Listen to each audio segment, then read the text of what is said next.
Hey everyone, how's it going? I hope everyone's doing well. So I'm back today with a long-awaited collection update. So I mentioned that in my last video, which I think was the Metal Tag 2024. A few things have been happening lately. That's why I haven't been in my usual routine of releasing one video per week, but I'm trying to pick up the ball now and get started. So this is a long-awaited collection update from some albums I picked up in the last month or so. And I wanted to actually give it some time to listen to them properly before I went in and talked about them. So I think I have sufficient knowledge now, and I've listened to some of these to death, so it's definitely time to get started with a collection update. So it's a pretty mixed bag, mostly extreme metal, death and black metal, but there's also a hair metal album, so that will come at the end, for those who don't listen to that music. But yeah, I have a pretty diverse taste in music, so yes, we will get started in a moment. Just have a sip of Sangsom first. This is Thai rum Sangsom. It's good with soda and Coca-Cola. Refreshing. Yeah, so I've got 3 CDs and 2 records to talk about, and I'm just going to go through those in alphabetical order, so let's get started. So the first album I picked up is the new Cannibal Corpse album. This is Chaos Horrific, which came out just last year. Sorry about that cover being unclear. That's due to the shitty coloring on this album. I've heard some people like this artwork, others don't. I don't mind it, except the color's so faded. What's up with that? Like with the Cannibal Corpse albums lately, starting with Red Before Black, all the colors are really faded and they just have this drab kind of dull effect, and I think it really reduces the impact of the artwork. I liked the days, of the first 3 albums, like even back to like Butchered at Birth, Tomb of the Mutilated. They were very colorful, using a lot of red. They were really striking, but what the fuck is that? Seriously, like the picture itself is okay. Having said that, I think, I agree with Jimmy from Future Ruins that Cannibal Corpse should maybe ditch Vincent Locke as the cover artist, because some of the artworks look kind of cheesy these days. Like this one's not too bad, but again, just the colors so faded. But I mean, as everyone knows, there's so many brilliant death metal cover artists out these days, like the artists who did the Gorgasm covers and so many other modern death metal bands. But anyway, yeah, I just think this one is okay. So it's a guy with an axe just chopping up zombies. Pretty cool, but it would be better if the color was enhanced. But ultimately, as Mr. Boulder said, it's about the music. So let's start to talk about that. First of all, I'll just commence by saying that this is the best Cannibal Corpse album in the last decade, in my opinion, or almost actually. Probably at this stage, in terms of longevity and familiarity, Red Before Black is my favorite of the last decade, but this one stands out above all of the others in terms of the production. And what I mean by that is, I've actually mentioned this on Instagram as well, that the production on this is awesome. What makes the difference is the guitars are lended a more melodic sound, so you can actually hear the melodies and the notes in the riffs, whereas ever since even going back to the days of Vile by Cannibal Corpse, sometimes the guitars just sound like heavy crunch, and I think that's due to the extra stringed guitars and basses, down tuning and everything. But it's sometimes a bit dry when you can't hear the proper melodies in the riffs, and I think Cannibal Corpse has suffered from that over a lot of albums, in the last 20 years. Not all of them, but a lot. But on this album, the production is excellent because you can hear the melody in the guitars. I'm not sure who produced this. Was it now guitarist Eric Rutan? But whoever it was, they did a great job. So that's the thing. The songs stand out more, and they're more memorable for that reason. You can actually hear the tune in the song. So that's what I think is the best thing about this. I would also say ever since after A Skeletal Domain, I think Cannibal Corpse has started to follow a particular formula, so dare I say it, some of the albums have become a bit samey, but at the same time, Red Before Black is definitely my favorite. I'll just go on record by saying this is way superior to the previous album, Violence Unimagined, which, to be honest, I've heard a few people say this, and I'm one of them. It didn't grab me very much. After I included it in a collection update last year, and after listening to that repeatedly in preparation for that video, I don't find myself going back to Violence Unimagined very much. And even when I did again recently, it was sort of like, yeah, it's okay, but not that memorable, whereas this one certainly is. So it's a really good return to form from the previous album, in my opinion. So I don't need to say too much about this. Everyone knows what Cannibal Corpse sound like. It's brutal, blasting, fast death metal, but in addition to that, they have some, heavy, crunchy, slow grooves and rhythms with those sort of grinding mill vocals from George Corpse Grinder Fisher, which are very low and guttural. The other good thing about this album is, in addition to the riffs being memorable, the drumming is fantastic, especially the snare sound.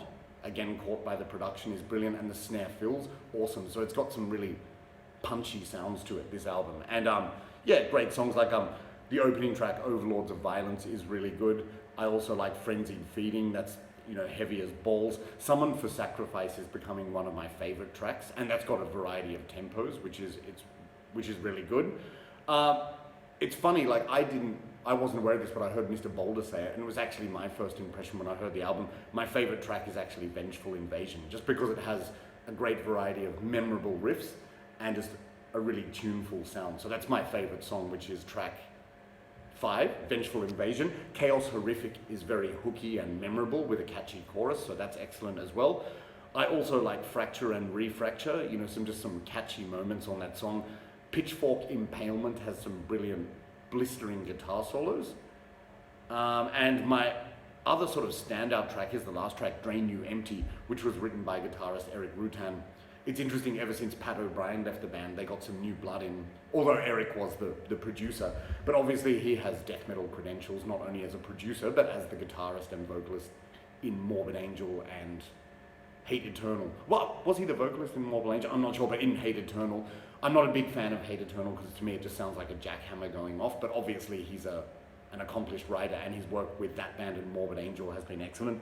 So Drain You Empty includes some keyboards, and it's got a kind of haunting vibe. So it's just something a bit different for Cannibal Corpse, and that's what's interesting when you introduce some new blood into the band, you know, because there's a variety of songwriting. But yeah, the bass, as usual, sounds excellent. It's got that heavy pulse, so it's actually audible. The vocals, the drums, like all the elements of the music are very audible. It's just very good. Like, I'm really getting into this. The more I listen to it, the more I like it. And I would say it's shaping up to be the best one in the last decade. As I said, like, my favorite at the moment is still Red Before Black in the last 10 years, but I think this has the potential to eclipse it with the excellent production. So this one is the Digipack version. Yep, so I've got some close-up of the artwork. Again, I just wish they enhanced the color with that. And yep, so I've shown you the disc, which has the same design as the cover. And then, yep, booklet with all of the lyrics, which are completely unreadable to someone like me, because they're so tiny. Luckily, I have my magnifying glass these days. And again, yeah, some of this artwork is cool, but some of it still strikes me as a bit cheesy. But, you know, ultimately it's the music that counts, but it's very sort of in theme with the music. So yeah, you know what to expect. You guys know Cannibal Corpse, so I don't need to say much. But if you're one of those people who says, oh, I just feel they've become a bit samey of late, you know, in the last few albums, I know what you mean, but the production alone makes this album worth listening to. So I think it's a really refreshing change for Cannibal Corpse, and hopefully a step forward. So yeah, massive comeback after the somewhat disappointment I got from Violence Unimagined. Yeah, so that's Cannibal Corpse with Chaos Horrific. Okay, coming up next, I've already shown this one on Instagram, and it's a band which needs no introduction. This is Satyricon with Deep Calleth Upon Deep. So of course, yes, Satyricon, a very famous Norwegian black metal band, rose to fame in the 90s with legendary albums such as The Shadow Throne, Dark Medieval Times, and Nemesis Divina. Probably, I think I've mentioned this before, probably my favorite album by Satyricon of all time is The Shadow Throne, just because it's symphonic, it's atmospheric, it's dark, it's evil, it's brilliant, essentially. But like, Satyricon have never really released a bad album in my opinion, although, as I've mentioned before, I think Rebel Extravaganza was a little bit boring in some parts, but certainly not, you know, something to write off. There were good songs on that. And as I also mentioned, after, which album did it start with? Maybe with Volcano, it started evolving from this sort of symphonic, majestic black metal into more sort of riffy, rock and roll oriented black metal, you know, just catchy, more simplistic riffs, but catchy in an interesting way. And you know, of course, Satyricon aren't the only band who have done rock and roll black metal. Like, if you look at the first couple of black metal Dark Throne albums, like A Blaze in the Northern Sky and Under a Funeral Moon, in my opinion, they are totally rock and roll black metal, you know, with the style of the riffs and the guitar solos. But anyway, Satyricon does it slightly differently. It's sort of cleaner and it's more catchy, but some really razor sharp, catchy riffs where you're just tapping along, nodding your head along. It's great, and I love the sort of you know, the unique vocals by Satyr, like they're just so distinct. So as soon as you hear Satyricon, you know it's them coupled with Frost's talented and unique drumming style.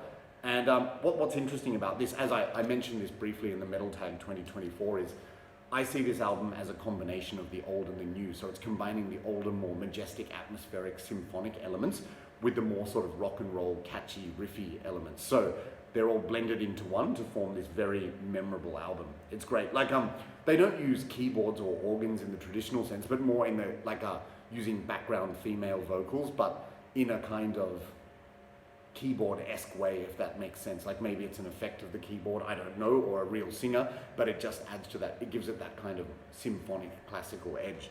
But yeah, really so catchy. Yeah, so I really enjoy this album from beginning to end. So there's no bad tracks as such, but of course I do have favorites. Like my favorite is probably the opener, Midnight Serpent. You're just immediately greeted with that classic Satyricon sound. So even fans of the older material will really appreciate that track, I think.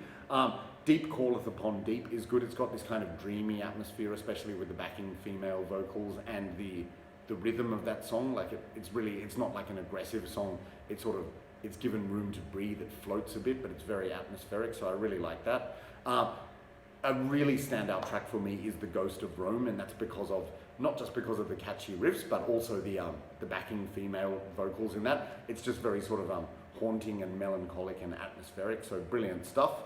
So in addition to that, some of my more recent favorite tracks are track 6, which is Dissonant.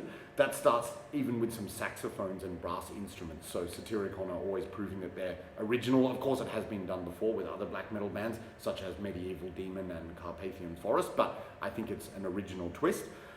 Track 7, which is called Black Wings and Withering Gloom, that's got a nice groovy melodic riff and some dim icy synths in the background. So they still retain that kind of keyboardy element, which is from the days of old, but at the same time moving forward in this riffy direction, which is great. And speaking of riffy, the last track, track 8, which is Burial Rite, is that correct? Yes. That's got a catchy riff, a nice gallop, and great percussion. So it's got all those classical Satyricon elements that you know and love, and I just think it's really a good blend of the old and the new. So I'm very happy to have this, and I think it's one of the best that they've done in a while. So just show you the cover there, which is kind of minimalist but cool. All the titles on the back. This is again a digipack. Yep, there's the disc. And there's also a booklet enclosed with all of the lyrics. Again, unreadable for someone of my sight, but I do have the magnifying glass. But the good thing about Satyr's vocals, especially on the more modern albums, is that you can actually understand what he's saying most of the time, because like it's that really sort of caustic snarl that he has, that raspy voice, but like he enunciates the words clearly. So I think this is a really good return to form again. So yeah, fantastic if you like black metal, and even if you're one of those cynical people who says that Satyricon has sort of been a letdown lately, some purists would say that. I don't say that. I still think you should check this out because it's actually really quality black metal. So that's Satyricon with Deep Calleth Upon Deep. Right, I'm talking too much. Let's have a drink. That soda's run out of fizz. Okay, coming up next we have some more black metal. This is WARMOON Lord with Burning Banners of the Funeral War. I think that's what it says. You see it's in this kind of shimmery, shiny, purple foil effect. What do they call that? I'm not sure of the word. Let me know in the comments if you do. Which again, it's like, it's a cool effect, but you can't read it, so it's a little bit annoying. Like it takes a bit of effort. And yeah, this cover art is not all that impressive. It's very minimalist and a bit boring. But again, ultimately it's the music that counts. So if you're not familiar, WARMOON Lord are a band from Finland, black metal band, and you may have heard me talk about them in the last couple of years when I got their debut album Battle Spells, which is a masterpiece of Finnish black metal. Basically, it's very sort of symphonic, atmospheric black metal. So taking influence from bands such as Emperor, but not sounding completely like that, in addition to Creed of Iron era Graveland. So it's very epic and majestic. And I've actually seen this band twice. I saw them at Steelfest last year, and again, in 2022, because we're now in 24, and in 2023 after Varathron and Nocturnal Mortem cancelled, this was the last band of the festival, and I saw them twice. Always a great live band. Yep, so if you're familiar with the debut Battle Spells, you might be in for a surprise because this one's slightly different. What I would say is the difference with this album is that the band have taken upon a more refined approach, in the sense that the keyboards aren't, you know, saturating everything. They're placed more in the background. So they're still added for atmosphere, but they're not as in your face. Like in the first album, the keyboards were more along the lines of Emperor's In the Night Side Eclipse, where you hear them deeply and they're going all the time. But yeah, this album is just, despite the refined approach, it grows and it builds to become a spectacular masterpiece, in my opinion. Like on this album, there's so much variety in tempo, even within the same song. So every song is like an epic journey, as you would sort of expect of black metal. So do you know what? It's such a pain in the neck to read these titles because of this lighting. So I'm just going to name it by track, but you can look up the titles, of course. So track 1, the album starts out with a slow melancholic riff, very much in line with what they call modern atmospheric black metal. I think all black metal is atmospheric, but you know, these days when they say atmospheric black metal, they're talking about that kind of slow, repetitive, melodic black metal. So it starts a bit like that, but then it picks up into a gallop. And this first, like the track, it sort of serves as an intro. It's guitar oriented. Then we go into track 2. The riff on that song is very similar to Emperor's Reverence. It's fast and melodic, and there are heavy layers of keyboards in this song. In addition to that, it's very catchy, and it's got that classic symphonic black metal sound. So for fans out there, it's definitely worth checking out. It sounds really deep and epic, and the mid-pace riffs in the middle are as foreboding as they are catchy. So there's a lot of atmosphere on this particular song. And I would say that the keyboard melodies in that second track are very dramatic most of the time. Moving on to track 3, the riffs are extremely catchy and upbeat, and there are some amazing keyboard patterns over the top. A lot of the keys sound very icy on this particular track, track 3.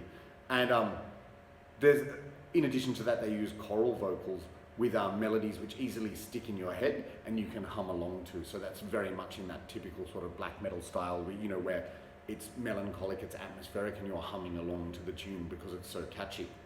All right, then we go into track 4, which is very bombastic with some triumphant sounding keyboards, and ends with somewhat a kind of minimalist, dark ambient organ-based passage. And that includes some haunting, mournful vocals. So that is definitely a standout moment on the album. Track 5 is hugely epic with fast melodic riffs and blasting drums with empowering sounding keyboards over the top. So again, if you like early Emperor, you'll love this probably. Some of the keyboards on this song though also sound atypical, kind of like capturing a fantasy castle or Golden Axe vibe. You know, Golden Axe, the arcade game, like that kind of music, a bit similar to Mortis. And again, there are some haunting choral vocals later on in that track. And track 6, which is the last track, it's a relatively short album. I think it's a full length though. Track 6, it's melodic and tranquil sounding, but contains some haunting sounding melodies. So you can see that this is obviously symphonic black metal at its finest, but like I said, it's just a bit more of a refined approach in comparison to the first album, Battle Spells. To be honest, I think I still do prefer the first album, Battle Spells, but this one, at first, after a couple of listens, it made no impact, but when I sat and listened to it in detail, it's growing on me more and more, and I expect that will continue. So fantastic album. Just show you, there's the logo there, and the lyrics for only 2 of the songs, strangely, and a nice purple disc. That's the WARMOON Lord logo, pretty cool. Yeah, so great stuff. Symphonic, keyboard-oriented black metal, but as I said, the keyboards are more in the background with this album. Quality finished black metal, and I would recommend this band if you like bands such as early Emperor, especially In the Night Side Eclipse and Reverence.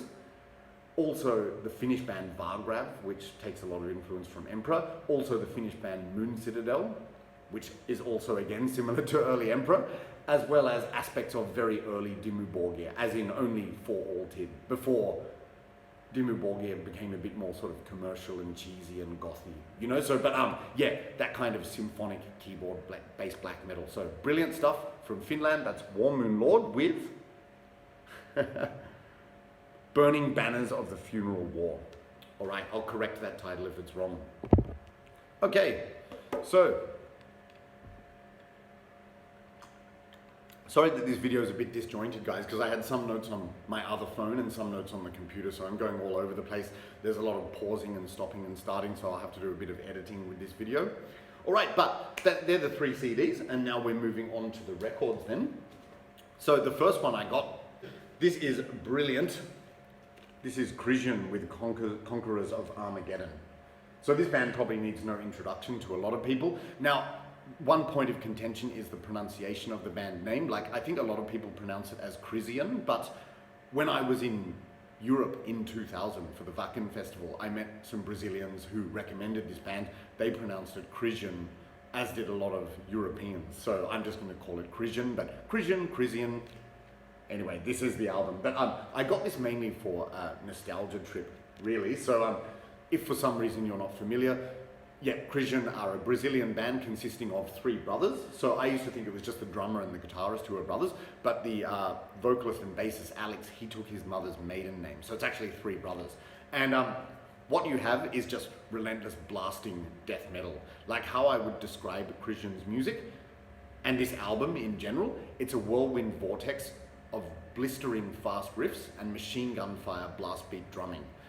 There are low guttural vocals, like in the vein of Glenn Benton from Deicide, and also really good catchy vocal patterns. There are also some scorching white hot guitar solos, and the songs build in intensity. So there are no slow moments with KRISIUN, at least not on this album. Like, it's just absolutely relentless, tear your head off machine gun fire violence. It's brilliant. So like there's really so much energy when you listen to this. And I know a lot of people criticize this band, saying you can't discern one track from the other because they all sound pretty similar, like the blast beats are constantly going. I kind of understand that to a degree. Like the songs do sound pretty similar, but it's just the overall listen. There's something about this band, when I listen to them, I can listen to the whole album and be satisfied. Having said that, I don't think I need to own every KRISIUN album, because that's going a bit too far, maybe, as in like a bit too repetitive. But this album, it's more of a nostalgia trip, because after I went to Wacken in 2000, I bought this shortly after I came back to Australia on CD, and then ended up selling it for some reason many years later. But when I saw it advertised again, I thought, I want to get this for nostalgic reasons, and thought to myself, why did you sell the CD in the first place? The other album I had by them was Ageless Venomous, which is also very good, except if you've heard that album, you know that one has very sort of triggered clicky drums, which sound really fake and annoying. But this album is very organic sounding. So, and what's interesting is, if you listen to KRISIUN carefully, there are actually some standout moments. And it's kind of weird, because it's so repetitive, when those standout moments happen, they really grab your attention. So it's hard to explain what I mean, but if you listen to it, I think it's a really enjoyable experience if you like brutal, fast death metal. So some of the standout moments I'm talking about, like for example, there's some crazy blistering guitar solos, which are very striking. Other standout moments are when the drums stop momentarily just to introduce the new riff. So like it's blasting and hammering away, and then the drums will stop just so you can hear the riff and go, oh, okay, that's how it goes, and then the drums go back in again. But it's just so cool. And some of the riffs sound almost circular and hypnotic, and are therefore very catchy. And by the way, I just love these song titles. Listen to this: Abyssal Gates, Soul Devourer, Messiah's Abomination, Cursed Scroll. Like, there's something so simplistic yet so atmospheric about it, so I love it. My favorite songs on this album, like, there's no bad songs, I can listen to the whole thing, and like I said, it is one of those overall listen albums, but my favorite songs are Abyssal Gates, Soul Devourer. My absolute favorite track is the title track, Conquerors of Armageddon, because the riff in that is so catchy. Again, one of those circular riffs, like dun dun dun dun dun dun dun dun, and brilliant scorching guitar solo in that song. And my other favorite one is Hatred Inherit. That's very catchy and got a bit of a Morbid Angel-esque atmosphere, like of early Morbid Angel. So yeah, like I said, a lot of people would say KRISIUN is a very repetitive sounding band, but there's something incredibly satisfying about them to listen to. And this, if there's one essential album to own, it's this one in my book. A lot of people would say Apocalyptic Revelation, but I'd strongly recommend checking this out if you like fast and brutal death metal. All right, so you'll see here, there's some sleeve damage here, but the guy who sent it to me very kindly gave me another jacket, so that's cool. And just show you the inside. So you've got the insert here, so pictures of the band and all of the lyrics. And yeah, the lyrics are also very sort of grandiose, like very sort of spiritual in that kind of deicide Morbid Angel-esque way, which is makes sense considering how that's how they sound as well. And it comes on this nice colored vinyl, so with cool labels. Yep, red translucent vinyl. And I really like, showing some of these apocalyptic riders from the front. Like, I think this cover art is just so iconic. It's brilliant.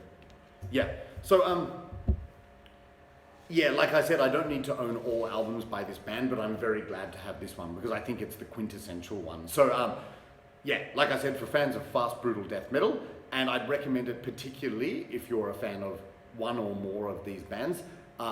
Deicide, especially early Deicide, as well as early Morbid Angel, particularly Altars of Madness, as well as the Brazilian band Rebellion, which sound, Rebellion, like B-A-E, that's how, and L-L-I-U-N, that's how they spell it, but Rebellion is very similar to KRISIUN. So just like no bullshit, tear your head off, blasting, intense death metal. So yeah, KRISIUN with Conquerors of Armageddon. KRISIUN, I say KRISIUN, you say KRISIUN. Okay.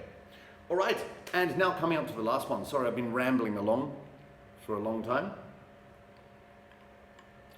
All right, need to wet my whistle. So last one of today, this is the odd one out. Some hair metal. This is Keel with The Final Frontier. So if you're not familiar, Keel are a hair metal band from the 80s from California, and they are sort of one of those mid-tier hair metal bands. So obviously, when people think of hair metal, they think of all the famous ones like, Motley Crue, Poison, Warrant, Cinderella, often like the cheesy ones. But if you're not aware of this, there's a plethora of great hair metal bands which were never as commercially popular, which perhaps deserved to be, like Black and Blue was one of them. But this was going back a few months. I found this mix on YouTube called 80s Hair Metal Mix, and that just introduced me to a lot of bands that I'd never heard of, but I really enjoyed listening to, like Kix, Danger Danger, Y&T. Oh, so many, but anyway, Keel was one of them. Not on this compilation, but the way I found out about this band was at this record shop, Vinilica in Bangkok, where they stock a lot of the stuff I like, especially hair metal, which I have a soft spot for. They had all these Keel albums, and I thought, I'd never heard them, so I went and listened to them on YouTube. And then they only had the first 3 in the shop. This one, the third one, turned out to be my favorite, The Final Frontier. So just to backtrack a bit, so Keel it's a bit like Dokken. It's named after the vocalist. So Dokken was named after Don Dokken. The vocalist, guitarist, and keyboardist of this band is Ron Keel, so I'm assuming it was named after him. And I think, again, that was for marketing purposes, not for egotistical reasons, because he was actually in a band with Yngwie Malmsteen before this called Steeler, which disbanded, and then obviously Malmsteen went on to join Alcatraz and then form his own project. But yeah, so this was formed by Ron Keel after Steeler, and how I would describe it, is it hair metal? Yes. Is it glam metal? No. The thing is, often when people say hair metal, they think it's a bad thing, like that means it's cheesy. Like I know Eddie Trunk feels that to call bands hair metal is a derogatory term. In my opinion, no, it's not, because I just think it's identifying their look, the big hair. But in addition to that, you can't deny that they did have a particular sound, which was certainly not the same as thrash metal or traditional heavy metal like Iron Maiden and Saxon. It had a very sort of Californian or American sound, like a product of that early 80s period. So I don't consider hair metal to be a derogatory term. It's certainly not glam metal. When I think of glam metal, I think of bands wearing, nail polish and silver makeup and menthol cigarettes, like, Poison, stuff like that. But yeah, this is really good. So excellent, good quality hair metal, which is underrated. And remember this, hair metal was not cheesy. It only really became cheesy in the late 80s, like 87, 88, but most of these bands, like from 81 to 86, were just on fire, and this is certainly the case with this band. So this album has yes, it's hair metal, but it has a hard and heavy production, and that's probably to do with the fact that the producer is Gene Simmons of Kiss. So Gene, obviously, he went throughout the 80s producing a lot of hair metal bands, and he had an eye for talent. He also produced Black and Blue, which is one of my favorite and, in my opinion, underrated bands out there. And he also produced this band Keel, and Ron Keel said Gene was like their 6th member. On one of their albums, I think it was the previous one, there was a song that was supposed to be on Lick It Up, which got left out, and then Keel ended up recording it. So I've got to get that album too. But yeah, so Gene Simmons produced this.